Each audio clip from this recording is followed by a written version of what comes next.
Hello dear students, today we will do physics lesson number 9, force and laws of motion.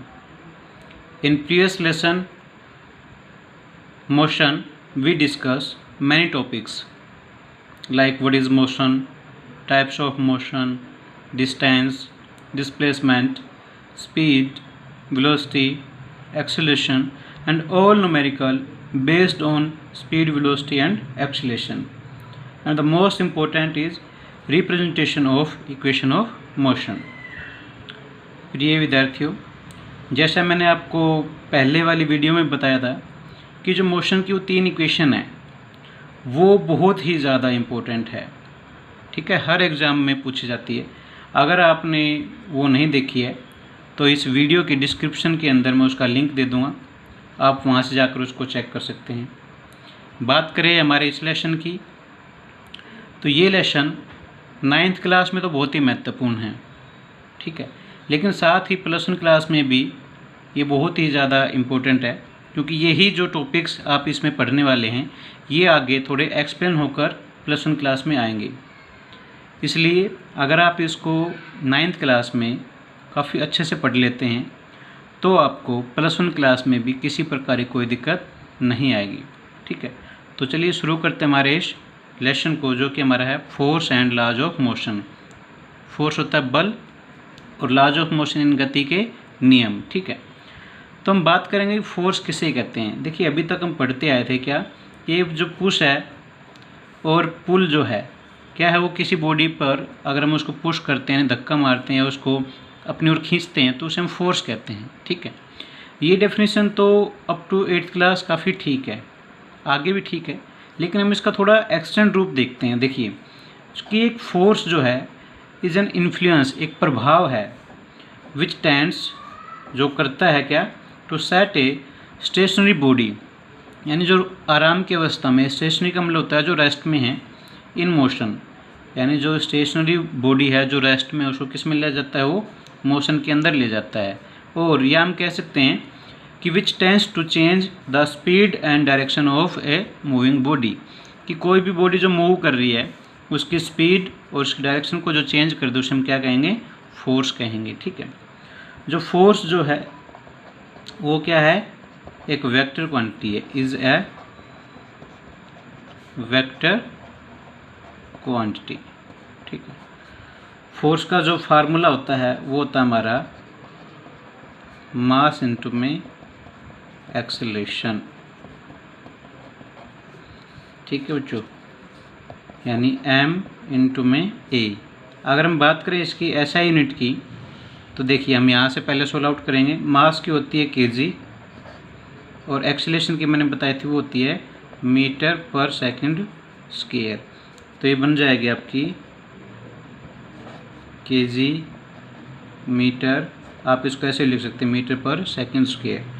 और देखिए जो force को जिसने discover किया था वो थे हमारे न्यूटन, इसलिए हम इसकी जो दूसरी यूनिट लेकर चलते हैं वो लेते हैं हम न्यूटन, और हम इसको लिखते हैं कैपिटल N से। ठीक है बच्चों, तो बात करें कि हम दैनिक जीवन के अंदर फोर्स किस प्रकार से यूज़ करते हैं, जो हमारी एवरीडे लाइफ है उसमें फोर्स का हम कैसे यूज़ करते हैं। देखिए हम कोई भी काम करते हैं, जैसे हम किसी चीज़ को पुश कर रहे हैं, ठीक है, किसी को पुल कर रहे हैं, हम कोई चीज़ उठा रहे हैं यानी लिफ्ट कर रहे हैं, हम कोई स्ट्रेचिंग का काम कर रहे हैं, ठीक है, कोई ट्विस्टिंग का काम कर रहे हैं, कोई तो किसी चीज़ को हम तोड़ रहे हैं, ठीक है, या हम किसी चीज़ को प्रेस कर रहे हैं, तो इन सभी में क्या होता है, हमारा फोर्स लगता है। आप कोई भी जो गेम खेलते हैं, जैसे चाहे आप फुटबॉल खेलते हैं, क्रिकेट खेलते हैं, उसमें किसकी रिक्वायरमेंट होती है, फोर्स की रिक्वायरमेंट होती है, क्योंकि हम उसमें उसको किक मारते हैं तो उसमें फोर्स लगेगा। ठीक है, तो देखिए फोर्स क्या क्या चेंज ला सकता है, यानी इसके इफ़ेक्ट्स क्या क्या हो सकते हैं वो आप पढ़ेंगे। ठीक है, तो हम लिखेंगे कि what are the effects of force, यानी फोर्स से क्या क्या चीज़ें हो सकती है। ठीक है, अब देखिए फोर्स को हम देख नहीं सकते। ठीक है, a force can not be seen, a force can not be seen, हम इसको देख नहीं सकते। ठीक है, हम इसको सिर्फ महसूस कर सकते हैं। या फिर हम अगर इसका पता लगाएंगे तो कैसे लगाएंगे कि जब हमने किसी चीज़ पर फोर्स लगाया तो उससे हमें क्या रिजल्ट मिला। जैसे हम किसी चीज़ को पुश कर रहे हैं तो उसका क्या रिजल्ट आया, ठीक है। तो ए फोर्स कैन बी जज ओनली बाय द इफ़ेक्ट्स, ठीक है। यानी हमने उसको पुश किया, पुल किया तो उससे उसके क्या इफ़ेक्ट आई, ठीक है। Which it can produce in various bodies,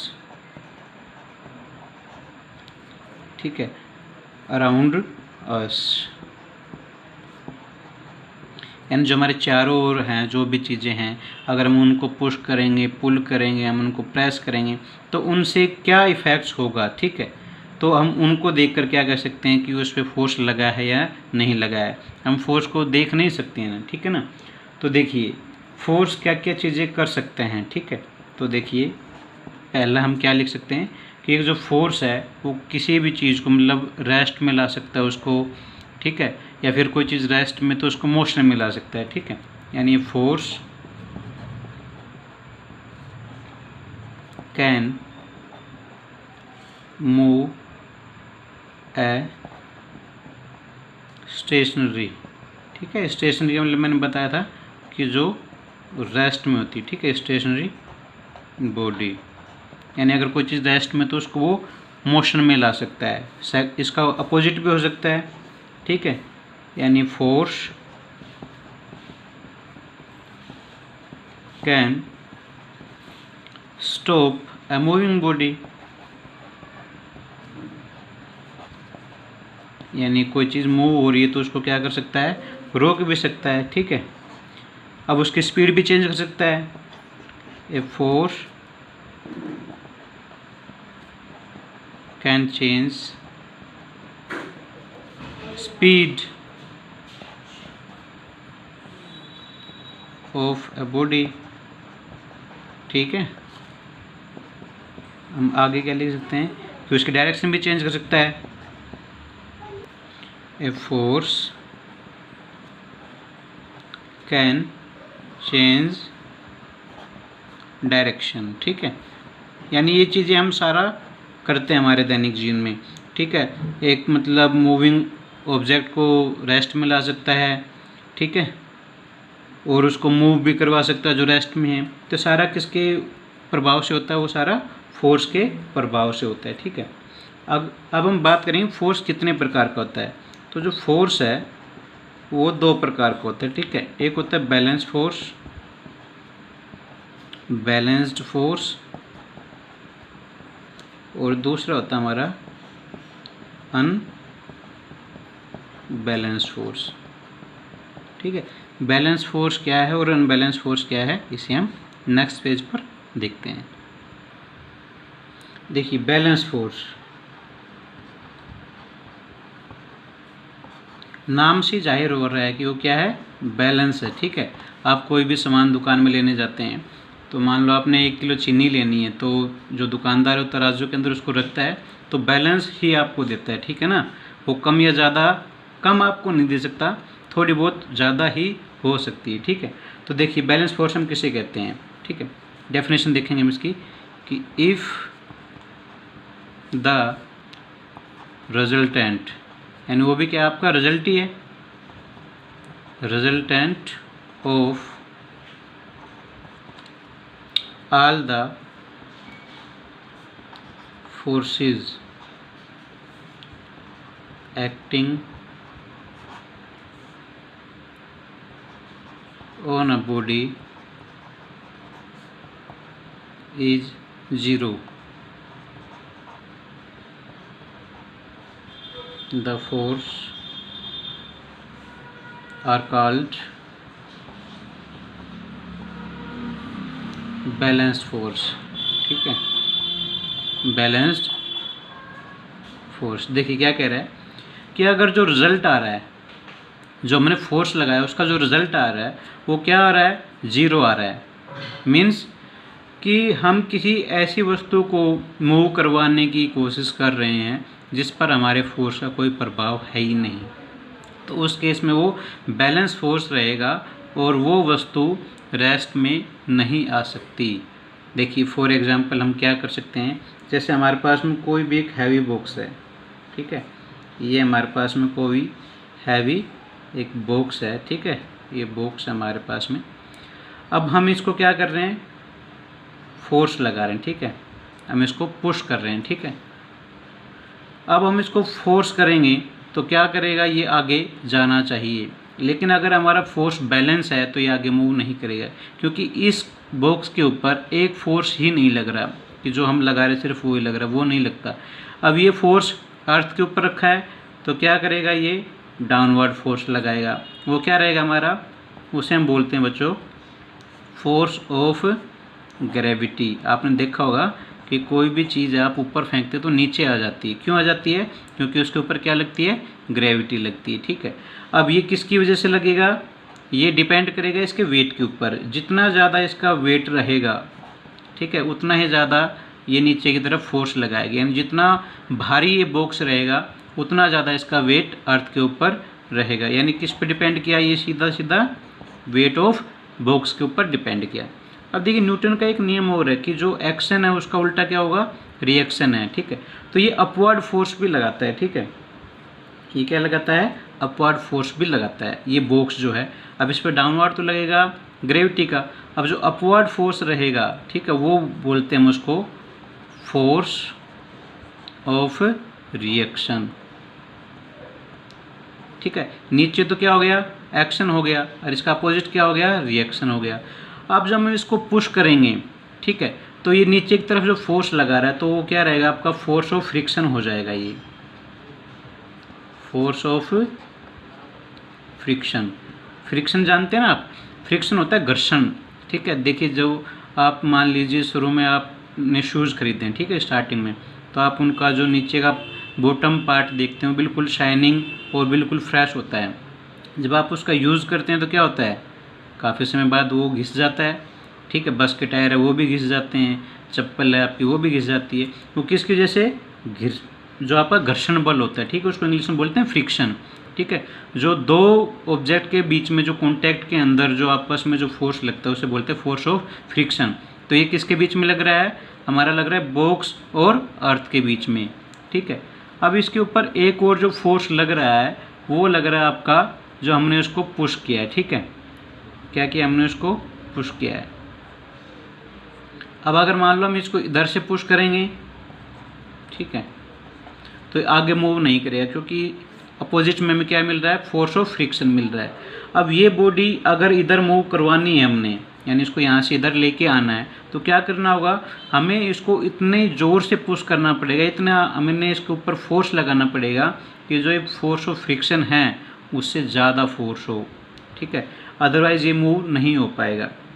समझ में आया, अगर नहीं आया तो फिर से देखिएगा कि ये जो बॉक्स है हमने इसको पुश करके इधर आगे लेकर जाना है, लेकिन ये नहीं जा पा रहा है, क्योंकि इस बॉक्स के ऊपर जो और फोर्सेस लग रहे हैं वो इसको आगे मूव नहीं करने दे रहे हैं, जैसे फोर्स ऑफ फ्रिक्शन, ठीक है, force of gravity, force of reaction. अगर हम इन सभी का जो रिज़ल्ट है वो 0 से अप कर दें, मीन टू से कि जो इस बॉडी के ऊपर अदर फोर्सेस लग रहे हैं, अगर उनसे ज़्यादा हम फोर्स लगा दें, उनसे ज़्यादा हम इसको पुश करें, तो ये बॉडी आगे मूव कर सकती है, ठीक है। मान लीजिए हमारे पास एक घर में संदूक है और हमने उसको पुश करना है, तो मान लीजिए अगर एक आदमी नहीं कर पा रहा है तो हम क्या करेंगे, 2 उसके अंदर लगेंगे, अगर 2 भी नहीं कर पा रहे तो क्या करेंगे, 3। वो डिपेंड करता है कि बॉक्स का वेट कितना है। अगर बॉक्स हल्का है तो एक आदमी भी उसको पुश या पुल कर सकता है, अगर बॉक्स का वेट ज़्यादा है तो उसको 2 या 2 से अधिक आदमियों की रिक्वायरमेंट होगी, ठीक है। ये था हमारा बैलेंस फोर्स। अब देखिए बैलेंस फोर्स क्या क्या कर सकता है, तो आपने देखा कि अगर बैलेंस फोर्स ही रहेगा तो आगे मूव नहीं करेगी, ठीक है। अब इसके अंदर 4 फोर्स लगे, क्या क्या, देखिए पहला था पुश का, तो हम इसे लिखेंगे फोर्स ऑफ आवर पुश, ठीक है, पहला फोर्स तुम्हारा ये हो गया।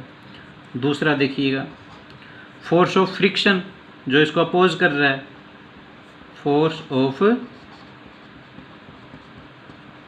फ्रिक्शन, ठीक है, ये क्या कर रहा है बच्चों, विच अपोज, अपोज का मतलब होता है विरोध करना। किसका विरोध कर रहा है, ये इसको मूव करने से रोक रहा है। Which oppose the push and does not allow the box to move। यानी ये जो फोर्स ऑफ फ्रिक्शन लग रहा है ये इसके मोशन को रोक रहा है, ठीक है, उसको आगे मूव नहीं करने दे रहा है। अब देखिए तीसरा फोर्स क्या लग रहा है इसके ऊपर, फोर्स ऑफ ग्रेविटी, ठीक है, फोर्स ऑफ ग्रेविटी, ठीक है।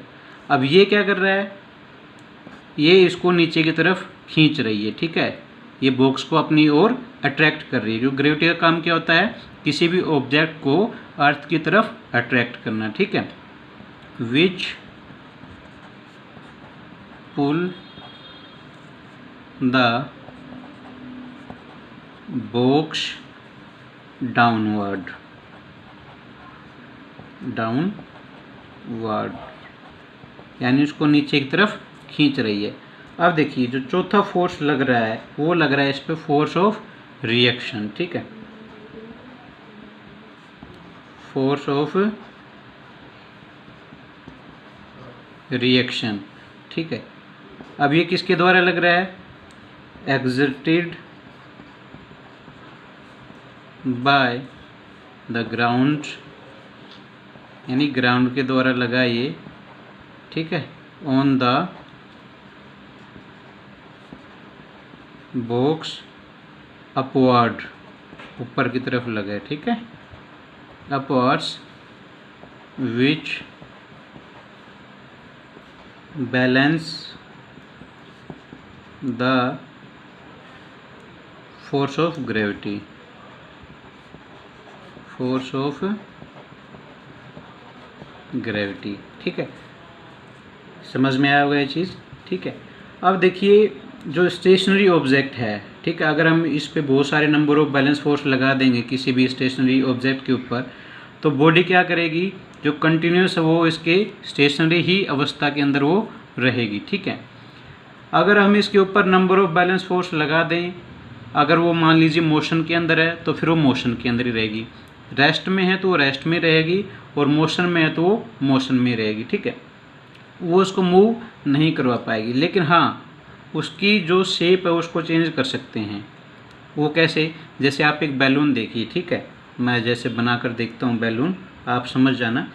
जैसे आपने एक बैलून देखा, ठीक है, बैलून, तो बैलून को अगर हम हमारे दोनों हाथों के बीच में रखकर इधर से भी यानी लेफ़्ट और राइट दोनों से हम क्या करेंगे, उसको पुश करेंगे, ठीक है, क्या करेंगे, पुश करेंगे दोनों ही तरफ से, तो ये मोशन में तो नहीं आ पाएगा, लेकिन जो इसकी जो साइज़ है वो शेप जो है वो क्या हो जाएगी, रिजल्ट क्या आएगा, इसका शेप इसकी चेंज हो जाएगी, ठीक है।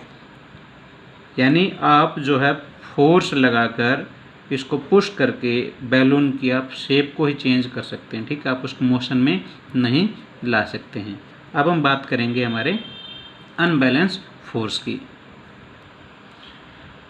अनबैलेंस्ड फोर्स, ठीक है, अनबैलेंस्ड, अभी हमने पढ़ा बैलेंस, अब हम पढ़ेंगे अनबैलेंस। देखिए बैलेंस में हमने पढ़ा था कि जो रिजल्टेंट है सभी फोर्स का किसी बॉडी के ऊपर वो क्या आ रहा था, हमारा जीरो आ रहा था, लेकिन इसमें जीरो नहीं आना चाहिए। अगर जीरो ही आ जाएगा तो बॉडी क्या रहेगी, वापस उसी अवस्था में रहेगी, ठीक है। तो इसमें हम डेफिनेशन क्या लिखेंगे कि if the resultant of all the forces acting on a body, उसमें क्या था, जीरो था, लेकिन हम इसमें क्या लिखेंगे, is not zero, is not zero, तो हम उस फोर्स को क्या कहेंगे? अनबैलेंस फोर्स कहेंगे, इज कॉल्ड अनबैलेंस फोर्स। ठीक है, अब हम उदाहरण से इसको कैसे समझें? ठीक है, देखिए उदाहरण से पहले आपको बता दूं कि जो अनबैलेंस फोर्स है वो किसी भी स्टेशनरी ऑब्जेक्ट को मूव करवा सकता है। ठीक है, या फिर वो किसी भी जो हमारी मूविंग बॉडी है उसको क्या करवा सकता है? रेस्ट के अंदर ला सकता है। फॉर एग्जांपल अगर हम बात करें कोई भी जो हमारी टॉय कार है, ठीक है, क्या हमारी कोई भी टॉय कार है, मान लीजिए कुछ ऐसा ही हम इसको बना लेते हैं। ठीक है, अगर हम इसको क्या करें? पुश करते हैं। ठीक है, सपोज इधर से हम इसको पुश करते हैं तो क्या करेगी? ये आगे मूव करेगी। ठीक है, इसके ऊपर क्या लग रहा है? वो ही 4 फोर्स लग रहे हैं जो हमने अभी पढ़े थे। ठीक है, ये जो हमने फोर्स पढ़े थे, force of our push, force of friction, force of gravity और फोर्स ऑफ रिएक्शन। लेकिन इसमें क्या था? बैलेंस फोर्स लग रहा था, और अब हम क्या लगा रहे हैं? इसमें अनबैलेंस फोर्स लगा रहे हैं। ठीक है, फोर्स इसमें वही चारों लग रहे हैं, आप यहाँ पर वही चारों सेम लिख सकते हैं। ठीक है, ये हमारा पुश रहेगा। ठीक है, ये force of friction, force of friction, ये हमारा ग्रेविटी का रहेगा, और ये हमारा उसका रिएक्शन फोर्स रहेगा। ठीक है, रिएक्शन फोर्स। तो यही 4 फोर्स रहेंगे, लेकिन इसमें क्या रहेगा? ये हमारी जो टॉय कार है ये क्या करेगी? आगे मूव कर जाएगी। ठीक है, या फिर अगर ये मूव कर रही है तो अगर हम इसके ऊपर अनबैलेंस फोर्स लगाएंगे तो क्या हो जाएगी? वो रेस्ट के अंदर आ सकते हैं, यानी रेस्ट से हम उसको मूव में कर सकते हैं और मूव से हम उसको वापस रेस्ट में ला सकते हैं। ठीक है, अगर हम बात करें कि एक स्टेशनरी ऑब्जेक्ट है, अगर हमने उसको पुश कर दिया ज़्यादा स्पीड से तो उसका जो फोर्स ऑफ फ्रिक्शन है वो हमें चेक करना होगा। मान लीजिए अगर ये कम है तो ये मूव कर जाएगी, लेकिन अगर हम इसको हल्के से पुश करेंगे तो आगे मूव नहीं करेगी, क्योंकि किस पे डिपेंड करता है उसका मूवमेंट? फोर्स ऑफ फ्रिक्शन के ऊपर डिपेंड करता है। हम इसके और एग्जांपल लें, जैसे फॉर एग्जांपल हमने कोई हाथ में कोई चीज़ पकड़ी हुई है, फॉर एग्जांपल हमने कोई सूटकेस ही पकड़ा हुआ है, और अगर हम उसको रिलीज़ कर देते हैं तो क्या आ जाता है? वो ग्राउंड के ऊपर आ जाता है। ठीक है, क्योंकि उसके ऊपर क्या लग रहा है? अनबैलेंस फोर्स लग रहा है ग्रेविटी का, क्योंकि जो सूटकेस के ऊपर हमने जो पहले फोर्स लगा रखा था वो था हमारा हाथ का फोर्स। ठीक है, लेकिन अब जो उसके ऊपर फोर्स लगा था वो क्या लगा था? हमारे हाथ का था, लेकिन जब हम उसको रिलीज़ कर दे रहे हैं तो इसके ऊपर फोर्स लग रहा है, क्या लगेगा? फोर्स ऑफ ग्रेविटी का लग जाएगा। अब हम बात करते हैं हमारे न्यूटन्स के लॉज की। ठीक है, तो न्यूटन का पहला नियम हम पढ़ते हैं हमारे अगले पेज पर। न्यूटन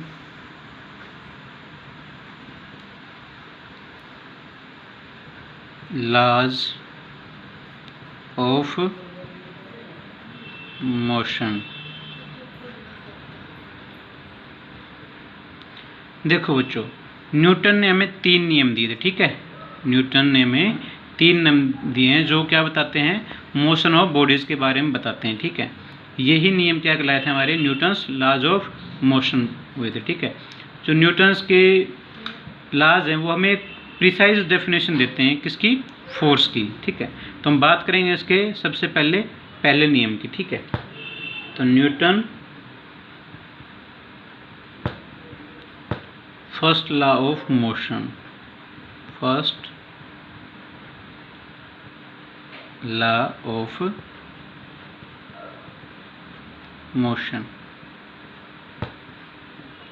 अब देखिए न्यूटन का पहला नियम क्या कहता है। ठीक है, पहले मैं आपको बता दूं कि न्यूटन का पहला नियम क्या कहता है। देखिए, ये कहता है कि कोई भी जो वस्तु है अगर वो रेस्ट में है तो रेस्ट में ही रहेगी, और अगर वो मोशन में है तो मोशन में रहेगी। मीन्स अगर हमने किसी चीज़ को रखा हुआ है तो वो वहीं पे रहेगी जब तक कि उसके ऊपर कोई बाहरी फोर्स ना लगाया जाए, या फिर हम यूँ कहें कि कोई चीज़ मोशन में ही रहेगी जब तक कि उसके ऊपर कोई बाहरी फोर्स उसको रोकने के लिए ना लगाया जाए। ठीक है, तो देखिए क्या कहता है ये, according according to first law of motion, first law of motion, a body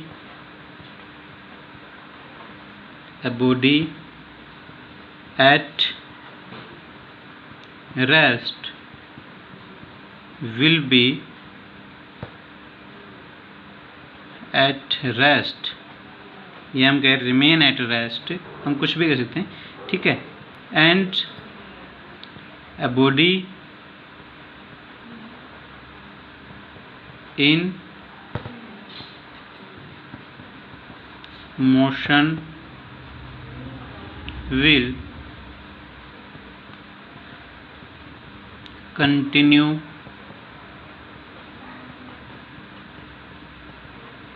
in motion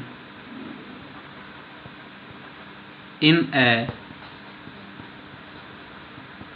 straight line with a uniform speed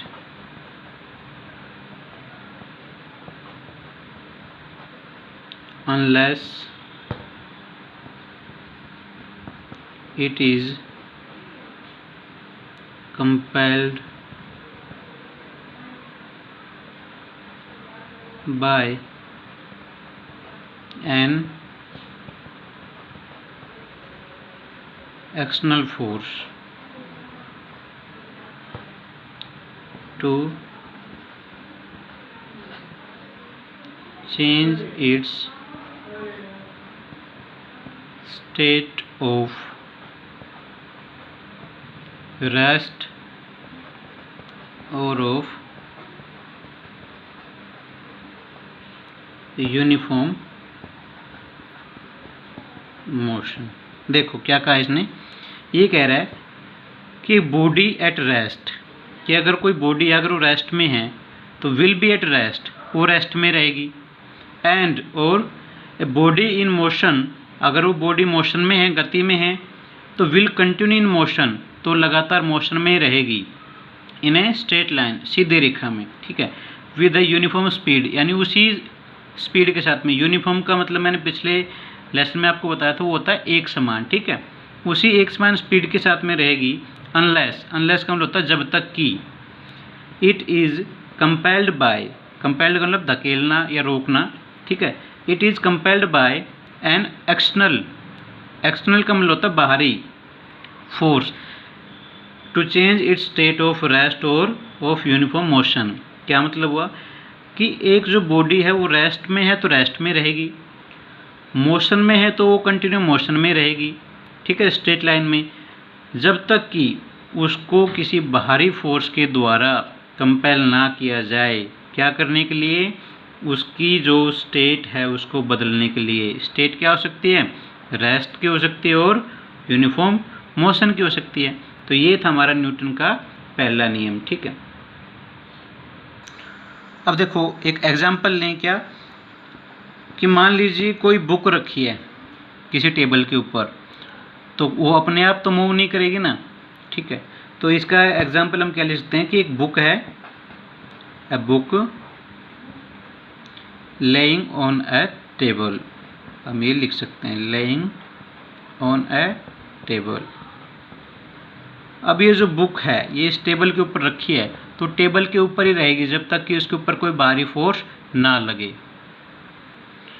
अब ये जो बुक है इसका उसी जगह पर रहना एक टेंडेंसी, एक प्रवृत्ति है, ठीक है। यानी कोई भी चीज़ अपने आप मूव नहीं कर सकती, ये उसकी प्रवृत्ति दर्शाता है। और इसी प्रवृत्ति को हम बोलते हैं साइंस की भाषा में इनर्शिया, ठीक है, इनर्शिया। इसको हिंदी में बोलते हैं हम जड़त्व। अभी इनर्शिया क्या है, ठीक है। देखिए आपको मैंने अभी उदाहरण दिया था बैलेंस फोर्स के अंदर बॉक्स का, तो बॉक्स क्या है, वो अपनी जगह पर रहता है जब तक कि उसके ऊपर कोई बाहरी फोर्स ना लगे, ठीक है। अब देखिए कोई भी वस्तु जितनी ज़्यादा भारी होगी, जितनी हैवी होगी, उसको मूव करवाना उतना ही हमें फोर्स लगाना उसके ऊपर पड़ेगा। अगर वो जितनी लाइट वेट होगी, हल्की होगी, तो उस पर हमने उतना ही कम फोर्स लगाना पड़ेगा। तो इनर्शिया क्या है? तो इनर्शिया देखिए, it is that property, it is that property of a body due to which it resist का मतलब होता है विरोध करना, अपोज करना, ठीक है। ए change in its state of rest और मोशन। यानी ये वो प्रॉपर्टीज है किसी भी बॉडी की जिसके द्वारा यानी वो विरोध करती है अपनी स्टेट को चेंज करने के लिए, चेंज ऑफ स्टेट करने के लिए। अगर रेस्ट में तो रेस्ट में रहेगी और मोशन में तो वो मोशन में रहेगी, ठीक है। तो इनर्शिया डिपेंड करता है बच्चों मास के ऊपर, ठीक है। किस पे डिपेंड करता है? मास पे। यानी larger will be the mass, larger will be the inertia। यानी जिस वस्तु का मास ज़्यादा होगा उस पर इनर्शिया ज़्यादा होगा, उसको मूव करवाना, उसको उठाना, लिफ्ट करना उतना ही ज़्यादा मुश्किल रहेगा। अगर उसका मास कम रहेगा तो उसका इनर्शिया भी कम रहेगा, हम उसको आसानी से लिफ्ट कर सकते हैं, आसानी से हम उसको पुश कर सकते हैं, आसानी से हम उसको मतलब पुल या पुश कुछ भी हम उसको कर सकते हैं।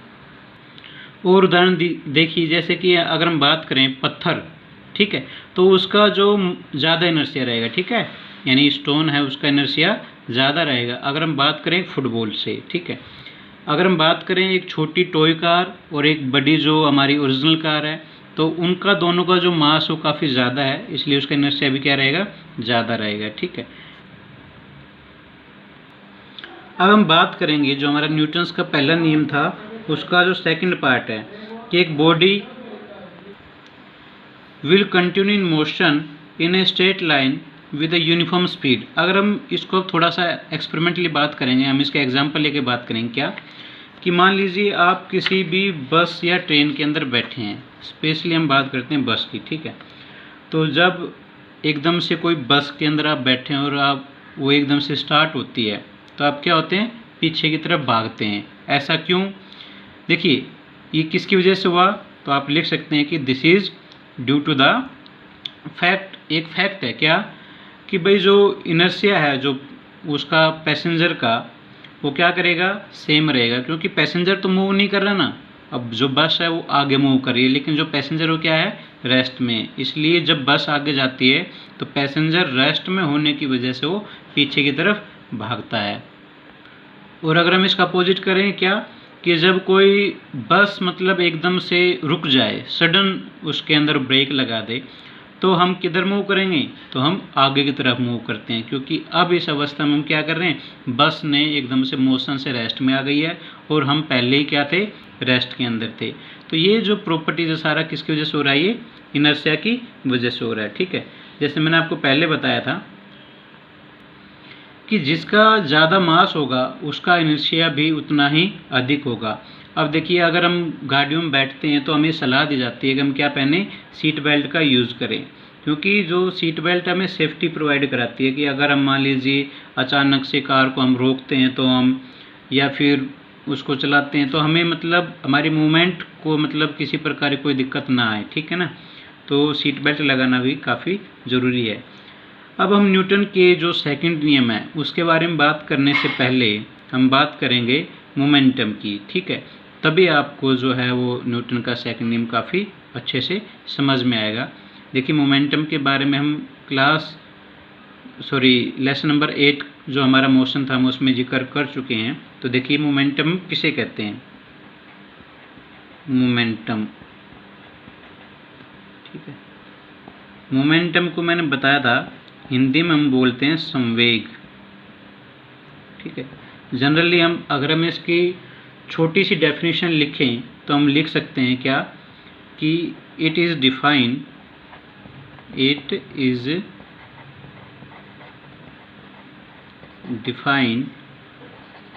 as the product of mass of body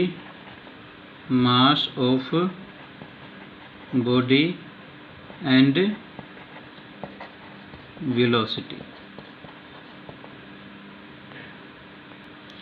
अब हम इसके पहले थोड़े कुछ एग्जाम्पल के बारे में बात कर लेते हैं, ठीक है। देखिए, हम जानते हैं कि अगर हम क्रिकेट बॉल की अगर आपको समझ है तो देखिए, अगर हम एक क्रिकेट बॉल ले और एक टेनिस बॉल ले तो देखिए कौन भारी होता है, उसमें क्रिकेट बॉल हैवी होती है, ठीक है। अगर हम क्रिकेट बॉल और टेनिस बॉल को एक ही स्पीड के साथ में अगर मूव करवाएंगे, ठीक है, तो किस में ज़्यादा फोर्स की रिक्वायरमेंट रहेगी? क्रिकेट बॉल में ही ज़्यादा रिक्वायरमेंट रहेगी, क्योंकि उसका जो मास है क्या है वो काफ़ी ज़्यादा है, ठीक है। तो इससे क्या साबित होता है कि जो फोर्स है वो किसी भी चीज़ को मूव करवाने के लिए अगर वो ज़्यादा मतलब हैवी है तो उसमें ज़्यादा चाहिए, ठीक है। अगर उसको रोकना हो बॉल को तो भी हमें क्या लगाना पड़ेगा? टेनिस बॉल में हमें कम फोर्स लगाना पड़ेगा, और जो हमारी क्रिकेट बॉल है उसको रोकने में हमें ज़्यादा फोर्स लगाना पड़ेगा। तो यहाँ से कंक्लूजन क्या निकल के आया हमारा कि जो फोर्स है यानी द फोर्स रिक्वायर्ड, देखो बच्चों ये सिर्फ मैं आपको जानकारी के लिए चीज़ें बता रहा हूँ, ठीक है, ये आपको पता होनी चाहिए। बाकी डेफिनेशन ये है, मैं इसको आगे थोड़ा और एक्सप्लेन करूँगा, ये सब चीज़ें आपकी जानकारी के लिए है, ठीक है। The force required to stop a moving body is directly proportional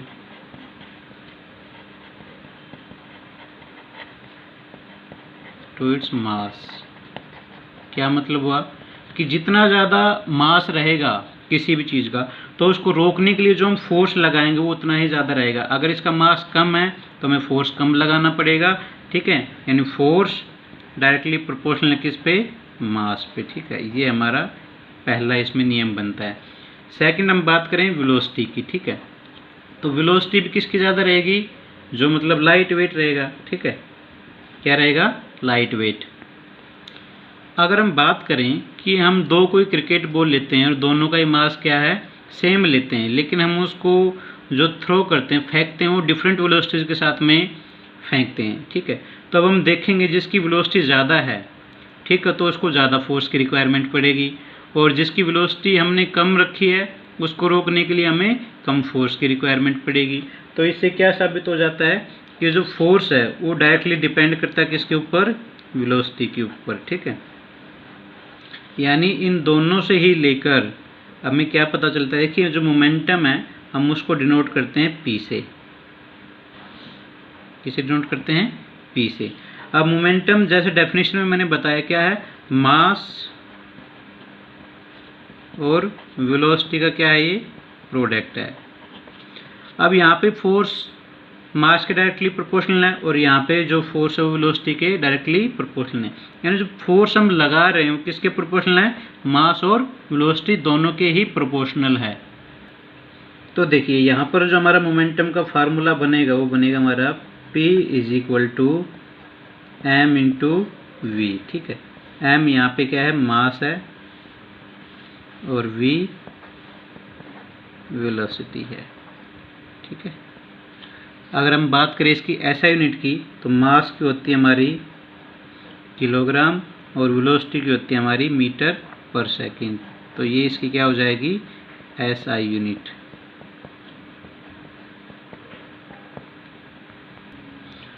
अब जो मोमेंटम वो क्या है? वेक्टर क्वांटिटी है, तो इट इज ए वेक्टर, ठीक है। क्या है ये? वेक्टर क्वांटिटी है। अब यानी कोई भी चीज़ जो मूव करती है वो क्या करती है? मोमेंटम प्रोसेस करती है, ठीक है, उसका मोमेंटम होता है। यानी कोई भी चीज़ मूव करेगी तो यानी उसकी वेलोसिटी रहेगी। अब देखिए मास तो प्रत्येक ऑब्जेक्ट का होता है, अगर कोई भी चीज़ मान लो रेस्ट में है तो उसका मोमेंटम भी क्या हो जाएगा, जीरो हो जाएगा, ठीक है, क्योंकि वो मूव ही नहीं कर रही है, यानी उसकी वेलोसिटी अगर यहाँ पे जीरो हम पुट कर देंगे तो मास चाहे कुछ भी हो तो उसका मोमेंटम क्या आएगा, हमेशा जीरो ही आएगा। अब हम इससे रिलेटेड एक न्यूमेरिकल कर लेते हैं। देखिए बच्चों, जो भी हमारे टॉपिक्स आएंगे और जो उनसे रिलेटेड न्यूमेरिकल्स इंपॉर्टेंट रहेंगे वो हम साथ के साथ करते जाएंगे ताकि आपको किसी भी प्रकार की कोई प्रॉब्लम ना आए। देखिए, अगर हम बात करें कि what is the momentum of a man of mass 50 kg when he walks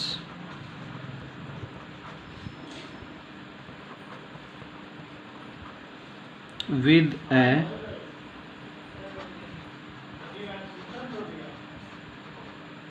uniform velocity of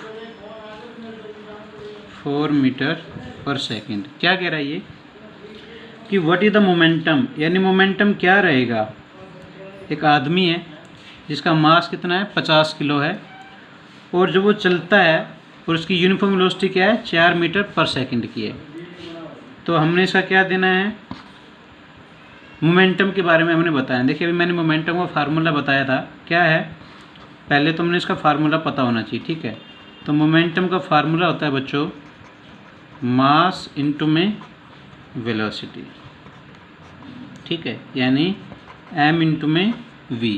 अब गिवन क्या है, गिवन क्या है, मास दे रखा है, मास ऑफ मैन कितना दे रखा है, 50 kg दे रखा है, ठीक है, और उसकी वेलोसिटी दे रखी है, वेलोसिटी, ठीक है, वो कितनी दे रखी है, 4 मीटर पर सेकेंड दे रखी है, ठीक है। वेलोसिटी को हम v से लिखते हैं और मास को हम m से लिखते हैं, ठीक है। तो अब इसको फार्मूले के अंदर पुट करते हैं, ठीक है, यानी P is equal to m into v, यानी 50 इंटू में 4, तो 50 इंटू 4 करेंगे तो कितना आ जाएगा आपका 200। अगर हम बात करें इसकी SI यूनिट की, तो देखिए मास की क्या होती है हमारी, kg होती है, और वेलोसिटी क्या होती है, मीटर पर सेकंड होती है। तो ये हो जाएगा हमारा kg मीटर पर सेकंड, ठीक है। तो ये क्या आ गया, इसका मोमेंटम आ गया। तो आप इस प्रकार से इसको सोल्व कर सकते हैं। डियर स्टूडेंट्स, आज के लिए इतना ही। अगली वीडियो में हम आपके लिए लेकर आएंगे न्यूटन का second law, third law of conservation of momentum और उनसे रिलेटेड सभी न्यूमेरिकल्स। देखिए ये जो पार्ट है बहुत ही ज़्यादा इम्पोर्टेंट है, क्योंकि अगर आपने इस पार्ट को मिस किया तो आपको आगे वाला पार्ट समझ में नहीं आएगा, ठीक है। तो अगर आपको वीडियो अच्छी लगे तो आप वीडियो को लाइक करें, शेयर करें अपने दोस्तों के साथ में, और आगे इसको सब्सक्राइब करने के लिए बोलें, ठीक है।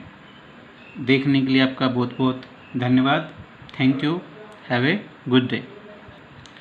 And if you have any doubt, you can WhatsApp me, you can write your any queries in comment box. I will solve them as far as possible, ठीक है।